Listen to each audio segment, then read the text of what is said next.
Hello,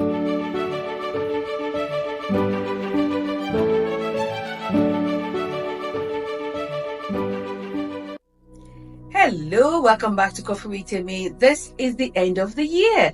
Today is 31st of December 2023 and we made it. I am so glad you're here. I'm so glad I made it. It's been a year of ups and downs. It's been a year of pain and sorrow for some people, but we're still standing. Whatever it is that we went through in 2023, it's over and done with. So that's it.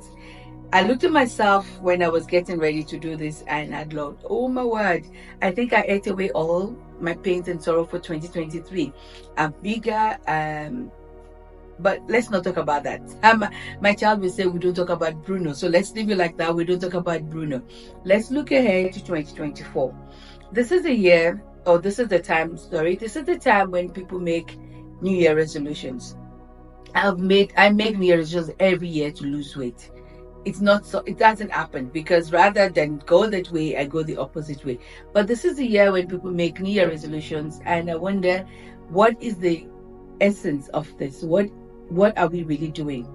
I'm reading a book now called The 12-Week Year. Basically, it's saying instead of making plans for 12 months, make your plans for 12 weeks, and you run that year. What you would have done in 12 months, you do it in 12 weeks. You know, like when we have a short-term plan and long-term plan kind of thing. But in this one, it says whatever it is you need to do, you can accomplish it in 12 weeks. I'm kind of like, I don't really agree with certain things, but I have to tell you, I've not finished reading the book, so maybe I'm going to be convinced somewhere along the line. What I do find a bit not to my liking is I'm going to be hyped again, or ginger myself up every 3 months, because that's what it is. 12 weeks is 3 months, so every quarter of the year I'm all up again. Let's do this, it can be done. And what the book is trying to avoid, which is when you get to a certain point in the year and certain things that you need to do, and you're like, oh, I've still got more time, I haven't done it. You realize that you don't have that 12 months. I mean, you don't have the 6 months or 4 months or whatever. But the same thing could happen with your 12 weeks, couldn't it? If in the 6th week you haven't done something, there's still 6 more weeks to go. And especially for people like me who are procrastinators, we always push things onto the last minute. So that can still happen in the 12 weeks. But maybe by the time I finish reading the books, I know what would have been into the book. I know what it's talking about. We'll see. One thing I do know with New Year resolution is the one person that makes the most money, the one industry that makes the most money are the gyms. The weight loss industry, they make so much money at the beginning of the year. Actually, it's like a recurring, what will I call it? It's recurring for them, and they don't even have to do anything. Go to the gym in January, February, it's full. Actually, by February, it's beginning to dwindle already. But January, February, it's full. And then by March, April, people stop coming. Those who are the New Year resolution people, they start dropping out. And I know this because I've been one of them.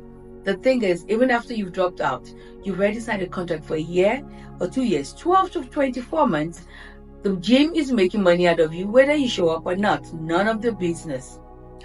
Let's try not to do that. Let one of our resolutions be to not waste money in 2024. So, what I have decided is going to be a good plan for me, and maybe you can use it. I'm going to do a 1 week resolution. 1 week planning on certain things, because I do understand that we have to make plans for the year, because if you don't make any plans, you're planning to go nowhere. That's it basically. So we are going to make plans. We're not going to be silly and just live for the day and all of that. So I'm going to get an accountability partner, and what I'm going to do, I'm going to use coffee, my coffee intake as an example. I am addicted to coffee. I know that. I know it's bad, but hey. So on that, I have reduced the number of cups I take a day. The plan is to stop coffee totally. So this is what I'm going to do. 1 week plan, and I'll see how it goes. Do I even reduce the numbers more? Instead of 4, 3, 2, and at the end of 7 days, you got to do that 7 days. At the end of 7 days, you look at it. At what point did I fail? If I failed, At what point did I take that one extra cup that I wasn't supposed to take?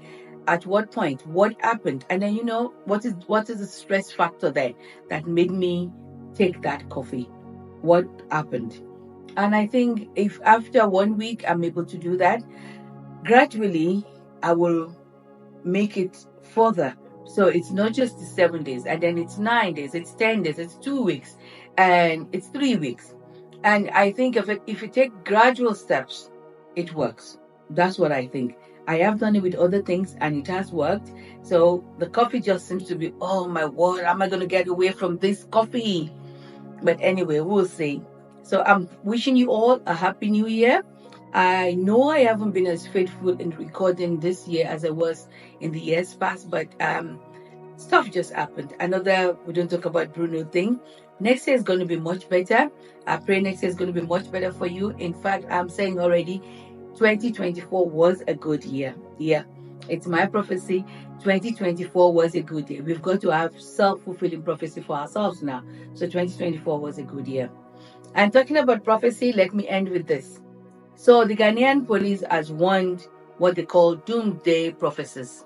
They don't want preachers and all those who are prophesying prophets. They don't want any prophecy that is going to make the people afraid. If there is any prophecy that brings fear to the people, guess what? You're going to be jailed. I think the jail time is up to 5 years. So they've been warned. But we're not going to jail. We're going to have a good 2024. And I'll see you then. Bye for now.